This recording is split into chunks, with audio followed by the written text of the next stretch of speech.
Parapsychology Today, a program of investigation into the realms of the unknown. Suspend your mind for a moment and journey to a world beyond the five senses. Parapsychology Today is a program exploring ideas, theories, and concepts that have been around since ancient times. We'll journey to outer worlds and inner worlds. We'll look into such phenomena as past lives, UFOs, and hauntings. And we'll explore psychic ability as it relates to human potential.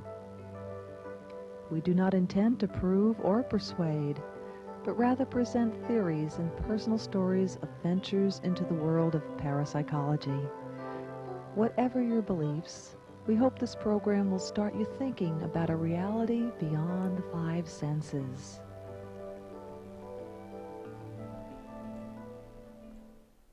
Hi, welcome to another edition of Parapsychology Today. We have a very interesting topic. We're talking about tarot cards, and my guest is Michael Gerald Shehan. And welcome to the show, Michael. Thank you so much for joining me. And before we get started, do you pronounce it tarot or tarot? That doesn't make a difference. I use both pronunciations, just depending on the sentence. Okay. Before we get into what tarot is or tarot is, tell us a little bit about your background, so how you got into this. Well, it really starts when I was 10 years old in Catholic school and heard the story of Solomon. And in the story, God offers to grant Solomon one wish. And Solomon thinks about it and he says, I want wisdom. And as a 10-year-old, I just asked myself the same question. If I had one wish, what would I want? And I realized I would want wisdom more than anything else, so I started looking for it. And I followed all the conventional ways, doing my best in school, going to the library, reading books, talking to people, asking questions. Continuing all the way up into college, I studied philosophy for 7 years, got my degree in philosophy. But I still hadn't found the wisdom, the wisdom that was something that would truly help humanity. I had studied world religions, and I was familiar with the story in the Bible where the son of the wealthy man comes to Jesus and says, I've followed all the rules, what more can I do? And Jesus said, give away everything you own and follow me. So I was also familiar with the Hindu path of renunciation to find wisdom. So I gave away everything I owned. I set off walking I had a backpack and guitar. And I set off walking and I said, God, you teach me. I had no agenda, no income, no obligations. How old were you at this point? This was, I was probably in my early 30s. Wow. And so I lived that way for 10 years. But within the first few months, and during that time, I was learning to really discern my inner spiritual guidance. Within a few months, I felt led into this metaphysical bookstore, right up to this shelf, and there was a deck of tarot cards. And I had never heard of them before. I didn't know what they were. But I heard a voice that said, buy these. So I bought them, and I started studying them, and I found the wisdom I had always been looking for. It's amazing. It's amazing that at 10-year-old, that affected you so much. I wonder if this is relationship to some previous life you've had. I think it might be because also, out of a family of 10 children, I was the one who my grandmother would always invite to come and stay with her for a week or 2 weeks. And she would take me down to where her 3 sisters lived, and we'd play cards together. So from the time I was, 5, 6, 7 years old, I was in the company of crones and learning to handle cards and seeing the cards and work with them. And I felt like that actually kind of prepared me for what was going to happen. Is there a relationship between the cards and the tarot cards, the playing cards and the tarot cards? Modern playing cards? Mm-hmm. Yeah, the tarot cards came about when cards were invented, which was in the 16th century. And the tarot deck has 4 minor suits, which are the 4 suits of the modern playing cards. But the tarot deck also has the major trump suit. So there was 5 suits originally. But these tarot cards are the embodiment of ancient wisdom that also teaches self-empowerment. And in those days, in the 16th, 17th, 18th century, they didn't want these self-empowerment teachings available to the public.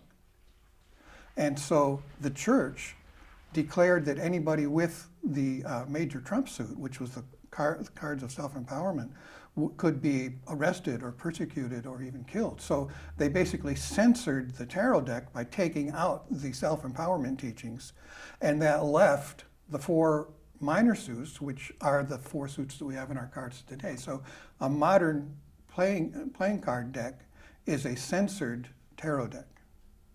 The other thing that they did was the tarot cards they have a king, a queen, a knight, and a page. In our modern deck, we only have the king, queen, and the jack, which is the page. The church also removed all the knights from the deck because the Knights Templar had been instituted to protect the innocent from exploiters. And so the exploiters in European society started to get more and more upset with the Knights Templar and also coveted their wealth. They didn't own any wealth individually, but their order had palaces and arms and horses so that they could do their job. And so on Friday the 13th, all through France and other parts of Europe, the Knights Templar were arrested. And the church had the knights removed from the deck so that we wouldn't even remember they existed. It sounds like the religion got in the way of the tarot. Did they say it was evil or something? Did they think it was evil or something? Well, the mind control cult of the religion in Christendom in Europe was such that if you disagreed with their teachings in any way, you'd be called a heretic. So in other words, what they did was anybody who would free you from their control would be persecuted and killed. Now the tarot is the embodiment of the ancient matriarchy, the ancient feminine wisdom that teaches how to liberate the inner feminine, how to bring your soul into balance, how to find happiness, and how to free yourself from exploitation by these self-empowerment teachings. So they were a tremendous threat to the exploitative elite, the powers that be, both in the church and the state. Sounds very spiritual to me. Tremendously so. Yeah, it's the spiritual teachings of humanity that they were forced underground by the religious cult that Jesus warned us about.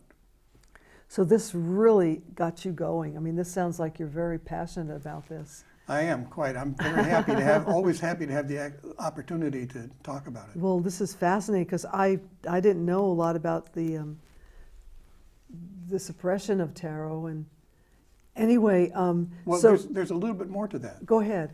Well, just that these wise elders of the ancient traditions and the wisdom that they carried, they weren't able to come out in public and teach because they'd be killed.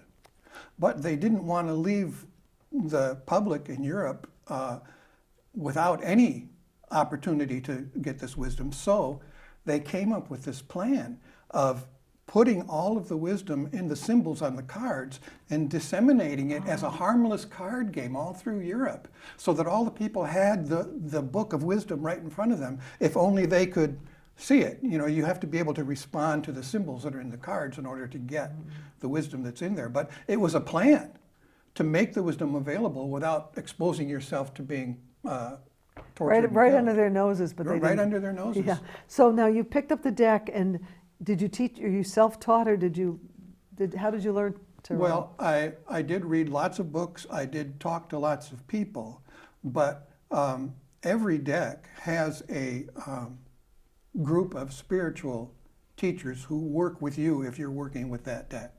And so I was also taught, like during this 10 years when I was letting my inner guidance guide me, I would be guided here and there and always found somebody that I could help, and they would give me a meal or a place to sleep, you know. Wow. For 10 years. It was just incredibly amazing. Very synchronistic. Yeah, because that's how everything is actually synchronicity. So part of my education was actually I was led to go to a certain restaurant and asked to do readings there in the evening.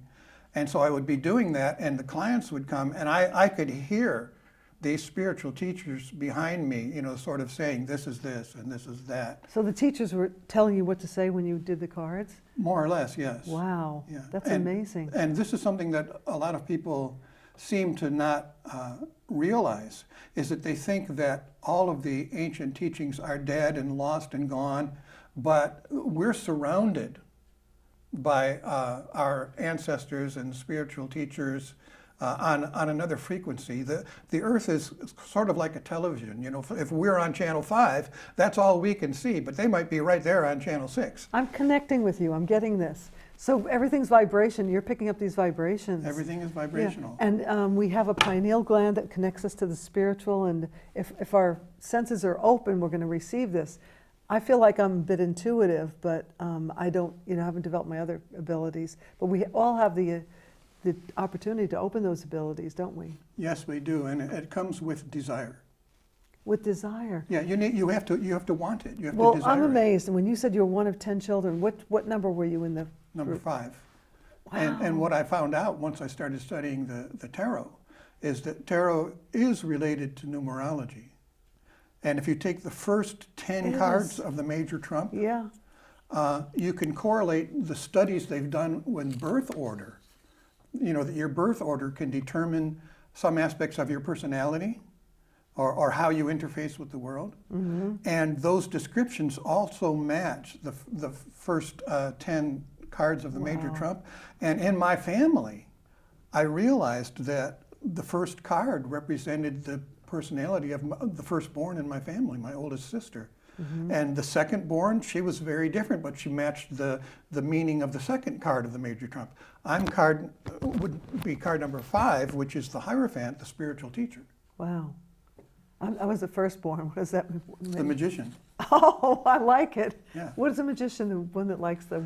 Somebody who's self-activated, self-determined, somebody who takes the initiative to do things, like Ah. choosing to do a show like this. Yeah, okay, then I guess I am a magician. I love it. Now, so tarot cards came about years ago, and I love the history of it. It's really good. How many different decks are there, and how many cards in the deck, or does it make a difference? Well, the actual standard tarot is 78 cards, and this Rider weight deck that you have here, I have the universal weight. It's the same design. This is sort of a seminal deck that most of the other decks in existence now are based on. So in order to call it tarot, it's got to be those 78 cards and have the same structure and everything, although many cards will paint their own picture to depict the meaning of the card. There are other types of decks that aren't really tarot cards. They just call them oracle cards or Yeah, I've got... something like that. But you've got to have these particular cards and symbols in order for it to actually be tarot. Now we have, you brought a chart, didn't you? Should we talk about I brought a chart of the major arcana. Oh, if we could put that up, I want to ask you, where'd the figures and the colors come from? Can we put that chart on the major, and what's the difference between the major, how do you pronounce it? Arcana? Yeah, and the minor. Well, arcana just means secrets or Oh. mysteries. Okay. And so the major arcana are the big secrets, the big Oh. mysteries, and the minor arcana are the smaller secrets, the Okay. smaller. Look at these. These look like my cards. Yes, but this is a more modern colored version Oh. of the same designs. Okay, there anything we want to point to that's really interesting in this group? Well, most people, when they think of tarot cards, they think of doing a tarot reading. Mm-hmm. But in esoteric circles, that's considered a secondary usage of the cards. Really? I didn't know that. Yeah, the primary usage of the cards is that it's a book of wisdom. But it's a book that's written in the feminine language rather than the masculine language because it holds the feminine wisdom. Mm-hmm. So this is a picture book of wisdom rather than a written book with words. Hmm. And when you lay out the major arcana in this grid, that's how you start to read the book, because if you look at the bottom row, you've got 7 cards in the bottom row, starting with the devil leading to the world. Yeah. And that bottom row symbolizes the 7 ways that you can get stuck on the spiritual path, the 7 blockages or obstacles to overcome on the spiritual path. Wow. And if you look above any one of those cards on the bottom row, above it will be 2 cards that represent the 2 qualities you need to free yourself from that stuck place. Okay, let's take the first row. The first row has the devil, which is the card that represents fear. Fear. And then above it is? Strength, and then above that is the magician.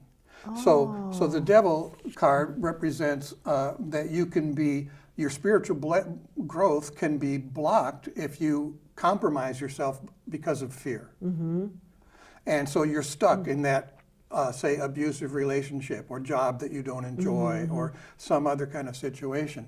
And so that identifies what the obstacle is. And there's a lot more to the symbolism. There are teachings associated with all the cards, but just briefly, that will be the first obstacle.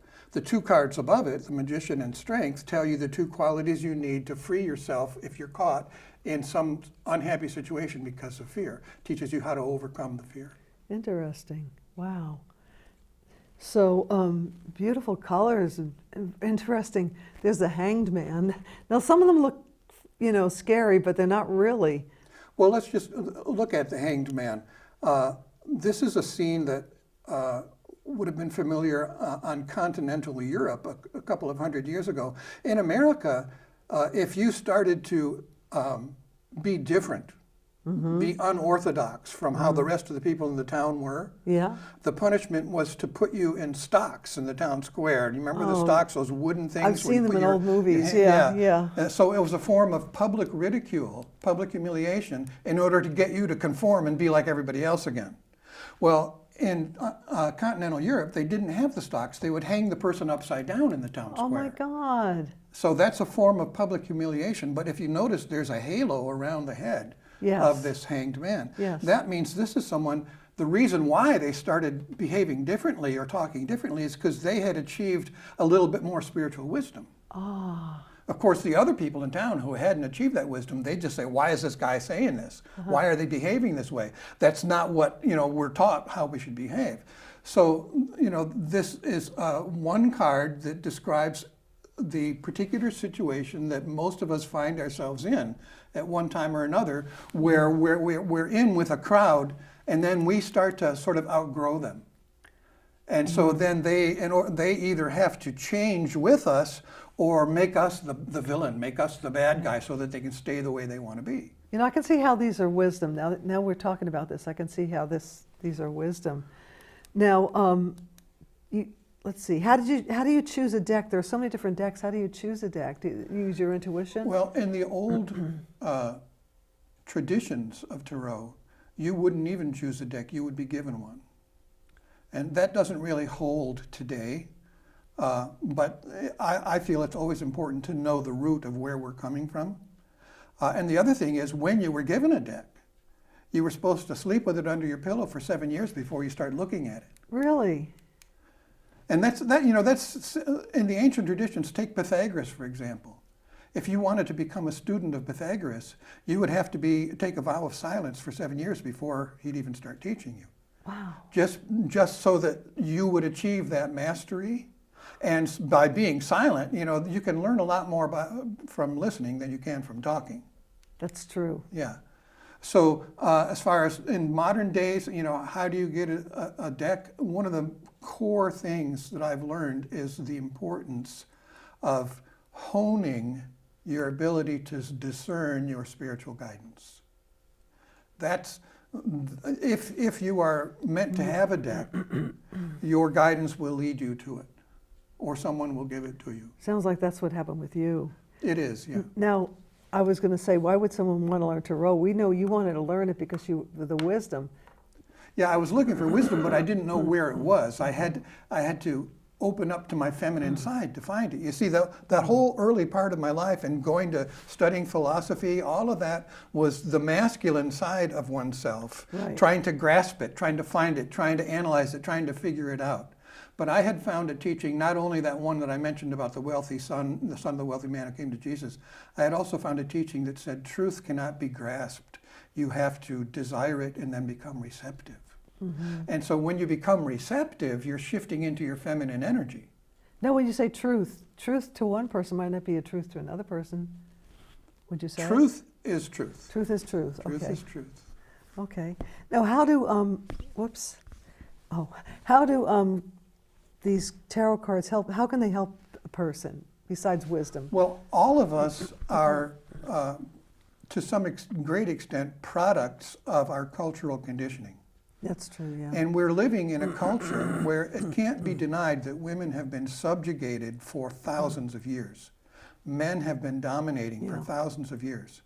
And the result of that is not only the external domination of women in terms of enslavement or abuse or exploitation or even just not giving equal pay for equal work. That's one form Not of it. being able to vote. That's the outer domination. But we have internalized that patriarchy so that our inner masculine energy is dominating our inner feminine energy, which leads us off balance because the masculine and feminine polarities of our consciousness are a self-correcting guidance system that keeps us on the path of happiness and health and prosperity when they're in balance. But when one side starts to dominate the other side, we fall into the kind of world that we've got today. So the salvation of the world and the salvation of the individual depends on bringing the two polarities back into balance, and that means liberating the inner feminine from the domination of the inner masculine, and that's what the tarot teaches. I keep seeing that on the internet too about bringing in the feminine. Yeah. I keep seeing it all So the time. this is like a handbook on how to liberate your inner feminine. I think it's great. And if I could just add go one ahead. more thing, when I was looking for wisdom in school, the reason why I didn't find it is because what the tarot teaches is that wisdom arises from the balance between masculine and feminine. And you were just in the more of the masculine. I was in the masculine school. I was, the masculine side of ourselves thinks linearly in words. And the feminine side of ourselves thinks holistically in images and symbols. That's why I said this images tarot and is symbols. written in the language of the feminine. You brought your cards. I brought my cards, just in case we needed them, but I Well, don't know. we might play a little I game. know, Because but go ahead. to finish that point, Yeah. if I had stayed in school, I would have gained more information and more expertise, but I wouldn't have found the wisdom. I needed to bring myself into balance by liberating my inner feminine. And our schools give the masculine side a conscious language and educate it, and they ignore or devalue the feminine side. So when I found or was guided to the tarot, I found a feminine language and a book written in that language that helped me liberate my inner feminine. So that's the value that it can be to any individual. What kind of friends do you have? Your friends kind of on the same page as you, or are they different? I mean, because I love what you're saying and I'm relating to it, but I've never met anybody like you before. Well, my friends are generally people who try to practice and embody the qualities of peace, love, and truth.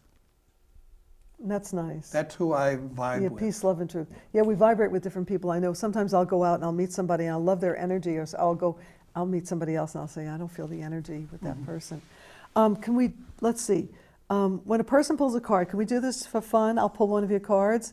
Maybe I'll ask a question, or do you want to ask a question? Or Well, the best way to approach the cards is to ask for the wisdom of the cards.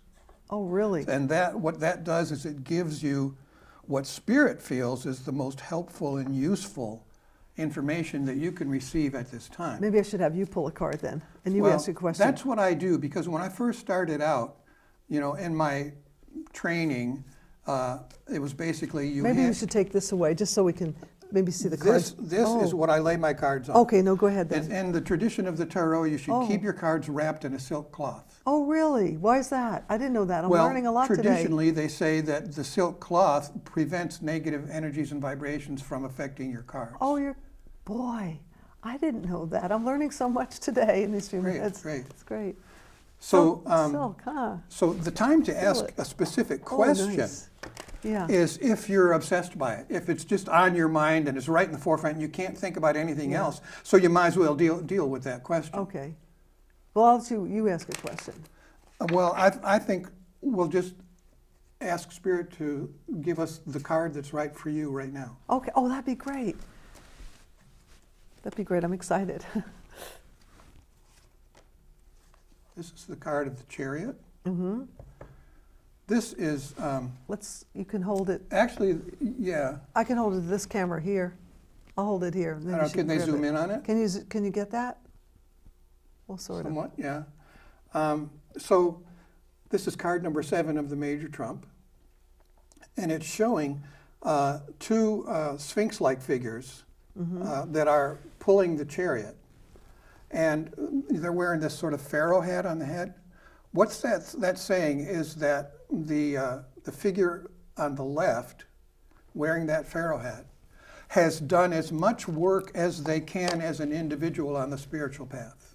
Mm-hmm. In order to go any farther, they need to partner up with somebody. Mm-hmm. And the same is true of the figure on the right. Both of them have gone as far as they can as an individual on the spiritual path. There comes a time when you need to have a partner, is what the chariot card is saying. And so the chariot is the vehicle of their relationship. And it has 2 wheels. If one of those wheels was even slightly larger than the other, the chariot would just go in circles. Mm-hmm. What that's saying is this has to be an equal partnership between masculine and feminine. And they have to respect each other and work together.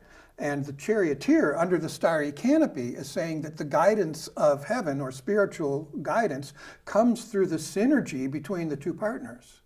If you look at the one here, he's looking slightly off center to one side. The other one is looking slightly off center to their side. Mm-hmm. In other words, because as an individual they've gotten as far as they could, they still have these unknown biases that would gradually lead them off the path, and they wouldn't realize it. But by working together, they stay centered. And so this is not just about having an outer partner, it's about having that equal partnership between your inner masculine and feminine.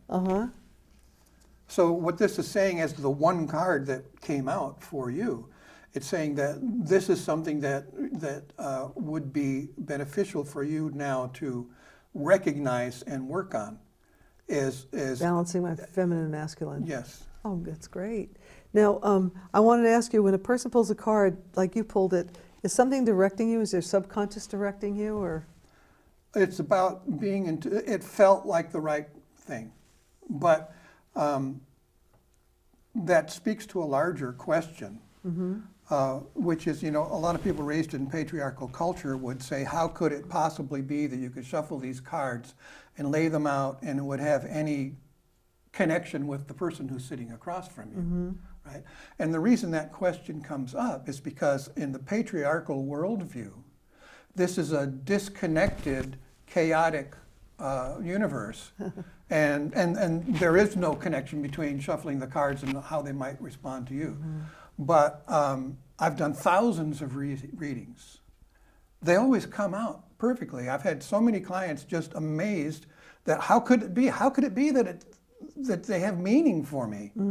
But if you look at it from the feminine, matriarchal point of view, it says the universe is one thing. Una means one. The universe is the one that appears as many. So everything is completely connected. That's why everything is synchronicity. There's no way the cards couldn't come out. I would be amazed if they didn't fit my client. It all depends on your perspective. So I need to balance my male. What it's saying is I'm not balanced. I'm not well balanced right now. It's not necessarily saying that you're not. It's just saying that it's important to pay attention to that. Being balanced. Check and see if that's the case. Yeah, because I'm trying to understand that. Well, any time that your thinking is dominating your feelings, like there's so many people, they think they have to do this and they really don't want to, and it's draining their energy, but they really believe they have to do it. That's the domination of the masculine. Oh, I see, yeah. So when you pull cards, is it just one card, or how many cards should you pull? Well, there are many, they call them spreads, many ways of laying out the cards where you know already that this position is going to mean this and this position is going to mean that, and then when you put the card in that position, then you have the interpretation of it. right? But most of the spreads that are out there are very recent. And you can even just make up your own. You can just say, well, I'm going to do one for the past, one for the present, one for the future. You could just do it yourself. Sure. So as long as you know ahead of time what that position is going to mean. But there is a very ancient spread that was around long before there were tarot cards, because they were used with rune stones. And that's the Celtic cross. And I happen to be astrologically a Scorpio. Scorpios like to dig to the root of something and master it. Like a Gemini might want to use a different spread for every reason, any issue that might come up. What would a Pisces want to do? Pisces pretty much doesn't even bother with it, because Pisces is an old soul that has been through it all and is actually just living life now.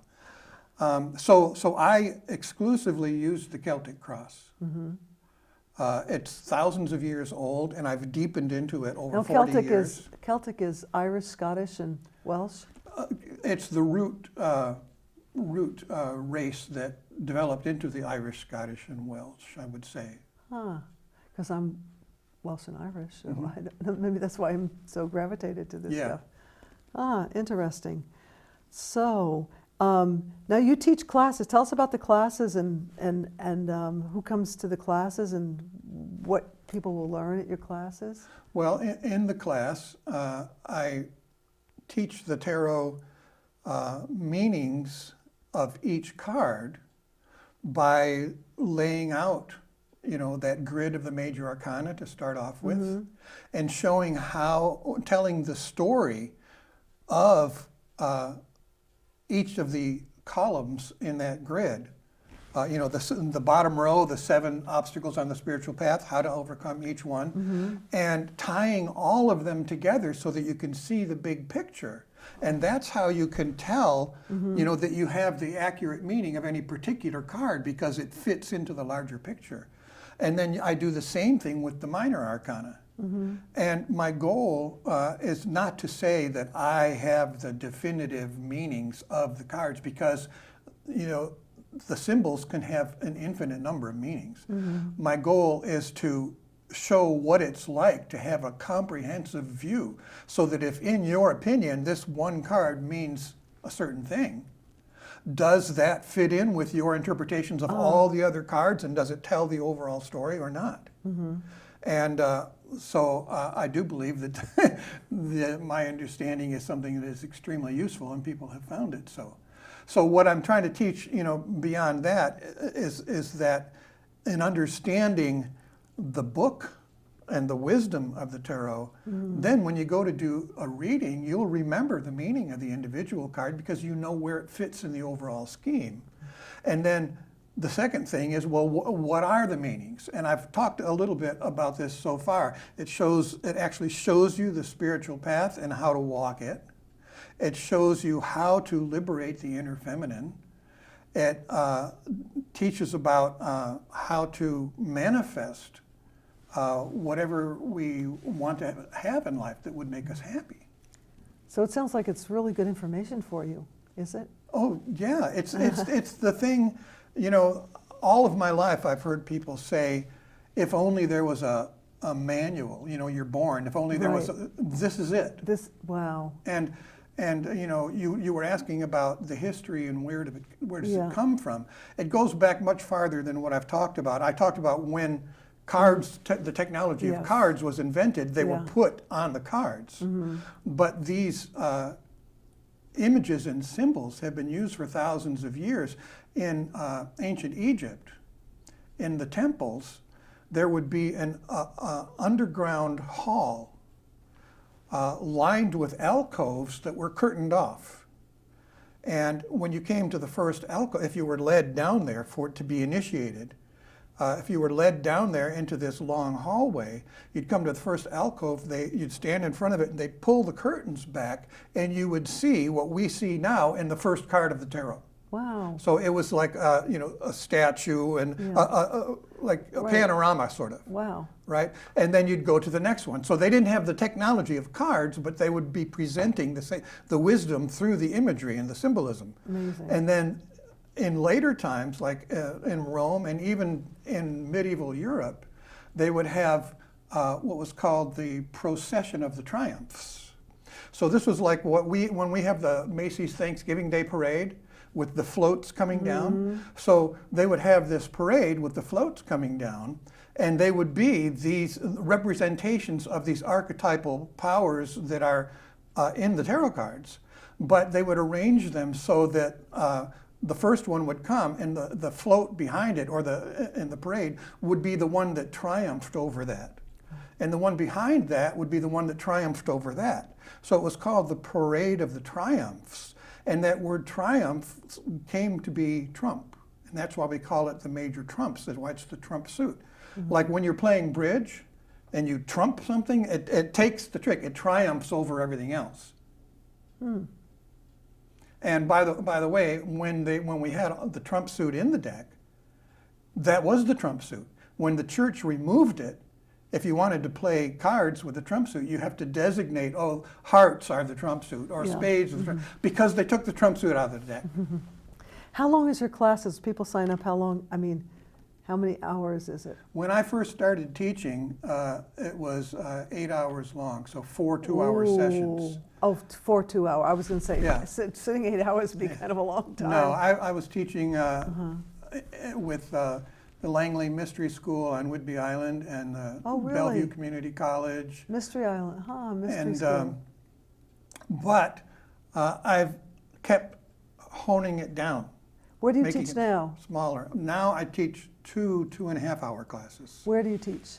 at New Renaissance Bookshop in Portland. Well, we'll put your information out at the end of the show. We put on the credits, we'll put your information so people can reach you, your website, and I believe also your email, so people can get a hold of you. I wanted to ask you something about the cards. Let's see, what was it? When a person pulls a card, something directing them.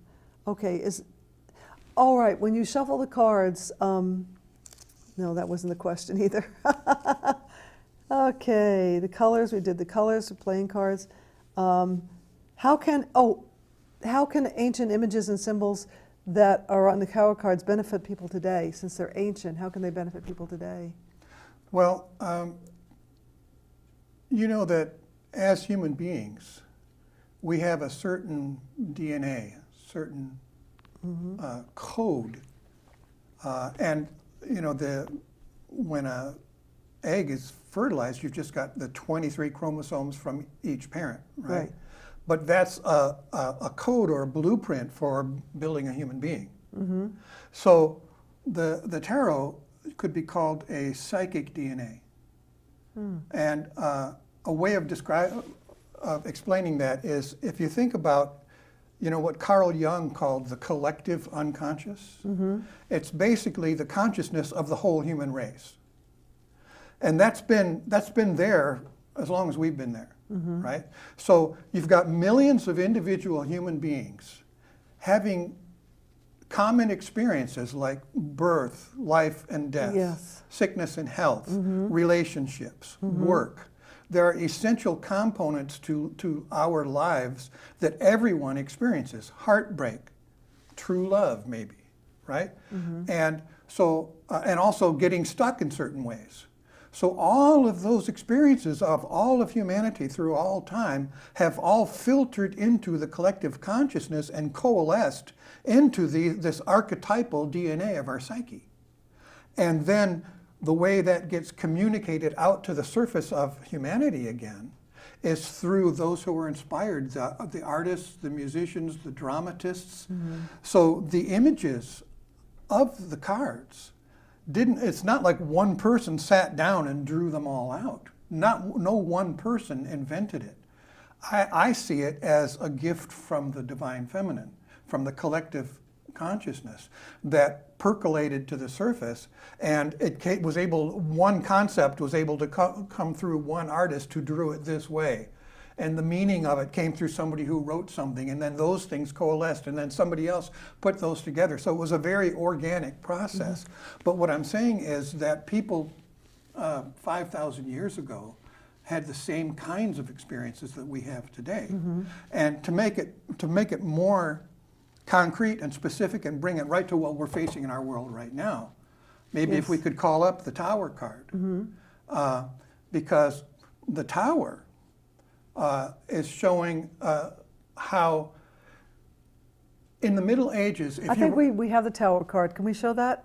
The Tower, in the there it middle is. in the Middle Ages, if the king in his castle wanted to put you in prison, he'd say, take them to the Tower. Right. So the Tower is a place that we've gotten stuck or imprisoned, and our spiritual growth is being thwarted.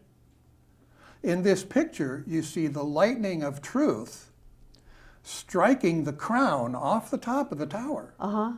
And the two figures falling out are the leader of the church and the leader of the nation. Oh, really? So the political authority and the religious authority. Because in medieval Europe, you know, if you were king, you were crowned king by the church. It was the church that said God anoints you as the king, right?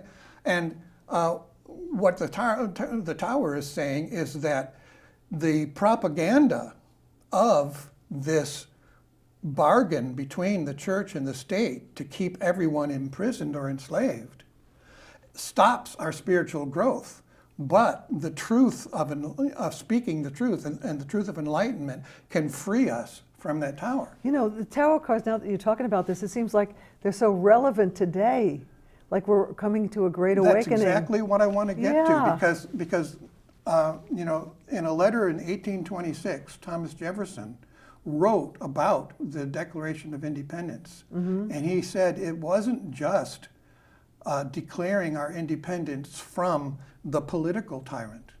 It was also declaring our independence from the religious tyrant who persuaded men to put on the chains of tyranny because the religion told them the tyrant was anointed by God to rule over them. And now we revolted against this unholy bargain between church and state that the Bible calls the whore of Babylon. And that's what we revolted against to establish our independence. And now we're confronted with it again. The Speaker of the House saying that the president was anointed by God to be our leader. It's the same forces that we rebelled against in our war of independence. So maybe the tarot are really appropriate nowadays. Yeah. I want to ask you just one last question, only because I watch Tarot by Ginny and I really like it. Sometimes she'll be shuffling and a card will fall out. She goes, oh, it fell out. If a card falls out, does that mean it wants you to pay attention? Well, a lot of readers, actually, that's how they choose the cards. They shuffle and they just keep going until something falls out. And see, that way your conscious mind, your masculine energy didn't choose it. It's supposed, you know, the masculine energy would say that was random, but the feminine energy says that was meant to be. Oh, what do we got here? We got two more of the major arcana cards. We got death and justice. Oh. Now, death has nothing to do with somebody going to die. No, why not? What the tarot does, because it's trying to convey a general teaching in one picture, it will sometimes picture a clear example of the general teaching. So the death card is simply a card of change, Yes. but it's a specific kind of change that death is a clear example of. So there's one kind of change where you're going to go out Friday night. You put something on, you look in the mirror, you're not too sure, so you put something else on. And you look in the mirror and you go, oh, I like the first one better, and you change back. Yeah. But then there's another kind of change that once it happens, you can never go back. Like if you're an unpublished author and you publish your first book, you can't go back to being an unpublished author. I see what you're saying, yeah. Yeah. I want to say something now since you pulled Yeah. a death card. I'm going to end on this because we got to go in a minute. But I remember hearing somebody, I was interviewing this guy in tarot, and he said, you've got to be careful who you go to because you've got to know the person knows what they're doing, because this lady bought tarot cards and she started reading and she didn't have any background. And a man came to her and he said, oh, how's my business going to do? And he pulled a death card. She said, oh, you don't have to worry about it. You're going to die soon. So you have to really go to somebody who knows what they're talking about. And that's true of any profession, whether it's a doctor, a lawyer, a car mechanic, a plumber, an accountant. You've got people who are really good and know what they're doing. You've got people who have a lot of head knowledge but don't really have a feel for it. And then you've got people who really don't know what they're doing. And then you've got people who will actually try to take advantage of you or cheat you. Oh, dear. And that, you know, any profession has that. Yeah. So it's not fair to characterize, tarot readers as, oh, they're No, right, anybody, yeah, but that would be awful if you tell somebody they're going to die and if they believed you. But anyway, I don't want to end on a negative note, so I'll let you finish up. Is there anything you want to add before we go? Yes, one of the fundamental teachings, not only of the tarot, but what Jesus tried to teach us and the other spiritual teachers, is that we are conscious beings, and that in our consciousness, we have the power to manifest in the physical world. Whatever we hold in our consciousness will manifest in the physical world. That's a great ending. I couldn't do better. Thank you so much, Thanks Michael. for having me. Well, thank you for doing this show. Maybe we can have you back and have an audience. Would an audience That'd work? be a pleasure. Okay, maybe we'll do that. Thank you Okay. so much. It really was fun. Thank you. And you taught me a lot. I just can't believe how much. Thank you for watching another edition of Parapsychology Today. We're always open to your comments and your suggestions. And if you'd like to be on the show or recommend somebody, please let us know. At the end of the show, it'll be in the credits. You can email us here. Okay, thank you for watching another edition. Have a wonderful day. Bye-bye.